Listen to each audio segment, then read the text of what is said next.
can we ever truly have no idea? This question struck me late at night. Somehow, it seems obvious, an unspoken fact that some things we just know nothing about.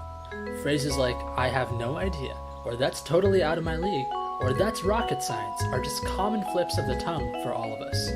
But when I stop and sit down with the idea, I realize that no sentient being can ever possibly have absolutely no idea about anything. As a part of this living and breathing universe, we have bought ourselves a token of relation, one that is indeed universal. A baby, born from the womb, may not have ever heard a word of language through the passage of air. But the baby, by token of being alive, has the ability to communicate. This means one thing, that it knows the essence of what language is about without ever having heard or spoken a word of it. A man, raised in a community of men who has never seen a woman in his life, may not have a conception of a woman, but he sure as hell has a conception of a man. This means that when asked, what is a woman? The man can respond, well, she's nothing like what's around here. And so the man has an idea of something that he supposedly was to have no idea about. This begs the question, is then the thing we do not have any idea of that which we do not have an idea that we don't have an idea of? Are the only things that we can be entirely in the dark about the things that we have no ability to have a thought of? It may seem so, but this is something that we cannot make any conclusions on. Why? Because we have no conception of what we do not have a conception of. But therein lies the same paradox that led us to the conclusion we had before.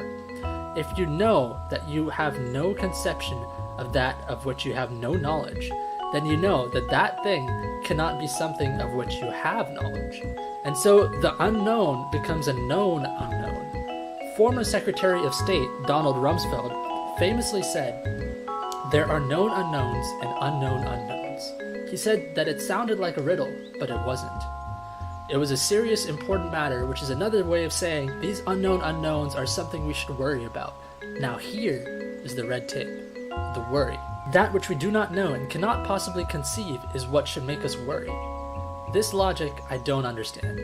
If it is something that we cannot conceive of, then how do we know we are to worry or not worry about this thing? If we worry about that which we do not know, then by equal rights we should worry about what we do know. Because what we do know leads us to know what we don't know. So therefore, we should always be worried about everything we know and do not know. And if worry is all pervasive, then it ceases to be worry. It just becomes the state you are. The problem is, worry can only exist if there is a lack of worry to contrast it with. Therefore, you cannot be forever worried, but you cannot be never worried. And if worry cannot be avoided, then why do anything about this worry at all? You see then that it is natural to be worried about that which is not known, but it is just as natural to worry about everything which is known, which means that the red tape is not really the worry, it is the fact that we believe that the worry is the red tape. It is our mind which makes the problem which we believe we need to solve. It is our mind which makes the problem which we believe we need to solve. And this is the same with the problem of not having any idea about something.